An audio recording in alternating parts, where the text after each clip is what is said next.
ই bail bond চালুর ফলে বিচারিক প্রক্রিয়ায় স্বচ্ছতা ও জবাবদিহি বাড়বে এবং সাধারণ মানুষের ভোগান্তি কমবে বলে জানিয়েছেন আইন উপদেষ্টা আসিফ নজরুল। সকালে সচিবালয়ে দ্বিতীয় ধাপে ৮ জেলায় ই বেইল বন্ড কার্যক্রম উদ্বোধন অনুষ্ঠানে একথা জানিয়েছেন তিনি। আইন উপদেষ্টা বলেন, আগে বেইল বন্ড করতে গিয়ে ১০ থেকে ১২টি ধাপ অতিক্রম করতে হতো, যার ফলে দীর্ঘ সময় লাগত, মানুষকে নানা হয়রানির শিকার হতে হতো।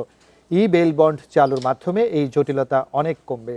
অন্তর্বর্তী সরকারের মেয়াদের বাকি সময়ে আরও কয়েকটি জেলায় এই কার্যক্রম সম্প্রসারণের পরিকল্পনাও রয়েছে। পরে আইন উপদেষ্টা বলেন, আইন মন্ত্রণালয় বিচার প্রশাসনিক ব্যবস্থায় একাধিক সংস্কার কার্যক্রম হাতে নিয়েছে।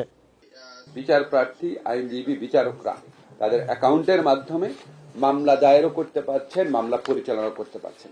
বুঝতেই পারছেন, এতে মামলা নিষ্পত্তি দ্রুততর হচ্ছে, দুর্নীতি এবং ভোগান্তির সুযোগ বন্ধ হচ্ছে। আমরা ই সত্যায়ন করেছি, ছোট কাজ কিন্তু অনেক মানুষ উপকার পাচ্ছে।